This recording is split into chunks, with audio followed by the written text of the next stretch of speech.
नमस्कार. स्वादिष्ट रेसिपीजमध्ये आज आपण बनवणार आहोत मखाना, गाजर आणि ड्रायफ्रूट स्मूदी. ही स्मूदी सकाळच्या नाश्त्यासाठी एक उत्तम पर्याय आहे. आपण याच्यामध्ये गाजर, मखाने आणि सुकामेवा वापरल्यामुळे ही स्मूदी विविध पोषण तत्वांनी समृद्ध आहे.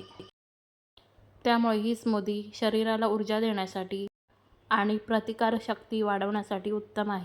आता स्मूदी बनवण्यासाठी लागणारं साहित्य आणि कृती आपण बघूया.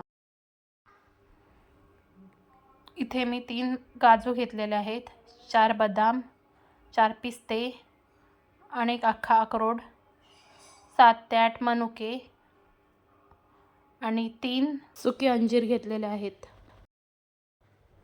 इथे एक मी वाटी घेतलेली आहे. त्या वाटीमध्ये अक्रोड, पिस्ते, बदाम आणि काजू घालून घेणार आहे. आता इथे मी अजून एक वाटी घेतलेली आहे. त्या वाटीमध्ये आपण जे अंजीर आणि मनुके घेतले होते ते घालून घेणार आहे. आता ह्या दोन्ही वाट्यांमध्ये मी भरपूर पाणी घालून घेणार आहे आणि हे ड्रायफ्रूट्स व्यवस्थित धुवून घेणार आहे. आता ज्या वाटीमध्ये आपण बदाम, काजू घेतलेले आहेत त्या वाटीमध्ये मी भरपूर पाणी घालून घेणार आहे. आता दुसऱ्या वाटीमध्ये मी अंजीर आणि मनुके भिजेल एवढंच पाणी घालणार आहे, कारण हे पाणी आपण वापरणार आहोत. तर ही ड्रायफ्रूट्स आपल्याला रात्रभर भिजू द्यायचे आहेत. आता आपण स्मूदीसाठी लागणारं इतर साहित्य बघूया. इथे मी भिजत घातलेले अक्रोड, बदाम आणि पिस्ते सोलून घेतलेले आहेत. अंजीर आणि मनुके पाण्यासहित घेतलेले आहेत. 4 ते 5 काळे खजूर घेतलेले आहेत. 1 वाटी मखाणे घेतलेले आहेत आणि 1 वाटी गाजराचे तुकडे घेतलेले आहेत. इथे 4 ते 5 वेलच्यांचे दाणे काढून घेतलेले आहेत आणि 7 ते 8 केशराच्या काड्या घेतलेल्या आहेत. आता मी गॅसवरती एका बाजूला पाणी तापायला ठेवलं होतं. आता ह्याच्यामध्ये मी मखाना घालून घेणार आहे आणि थोडा वेळ मखाना मी उकळू देणार आहे.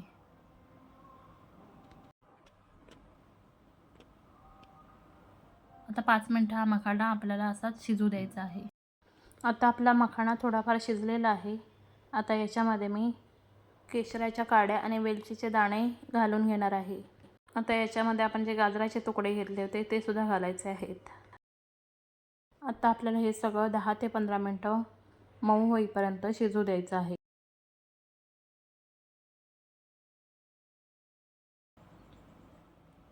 आता जवळपास आपला मखाना आणि गाजर व्यवस्थित शिजलेला आहे.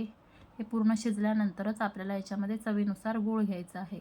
याच्यामध्ये आपण खजूर घेतलेला आहे, पण जरा जास्त गोड हवं असेल तर आपण याच्यामध्ये गूळ घालू शकतो.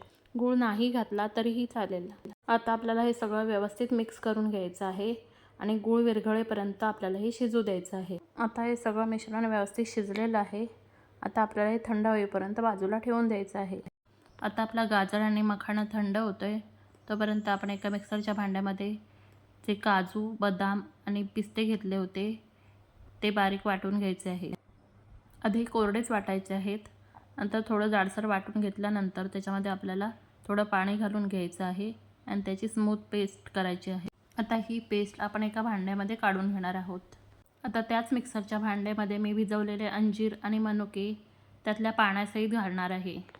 त्याचबरोबर जे आपण खजूर घेतले होते त्यातल्या बिया काढून ते खजूरसुद्धा मी याच्यामध्ये घालणार आहे. त्याचबरोबर जे आपण मखाना आणि गाजराचं जे मिश्रण थंड करून घेतलं होतं त्यातलंही थोडं थोडं त्यातल्या पाण्यासहित घालणार आहे. आता हे सुद्धा आपल्याला मिक्सरमध्ये व्यवस्थित बारीक वाटून घ्यायचं आहे. अशा प्रकारेच मी सगळं गाजर आणि मखाण्याचं मिश्रण बारीक वाटून घेणार आहे. आता आपलं सगळं मिश्रण बारीक वाटून झालेलं आहे. आता आपल्याला हे सगळं मिश्रण व्यवस्थित मिक्स करून घ्यायचं आहे. आता आपली स्मूदी पिण्यासाठी तयार झालेली आहे. अजून एक अशाच प्रकारच्या हेल्दी अशा स्मूदीचा व्हिडिओ आपल्या चॅनलवरती आलेला आहे, तो नक्की बघा. त्याची लिंकसुद्धा मी डिस्क्रिप्शन बॉक्समध्ये दिलेली आहे. ही स्मूदी झटपट तर बनतेच, पण चवीलाही तितकीच उत्तम लागते. एकदा नक्की ट्राय करून बघा. आणि जर तुम्हाला माझ्या रेसिपीज आवडत असतील तर व्हिडिओला लाईक आणि चॅनलला सबस्क्राईब नक्की करा.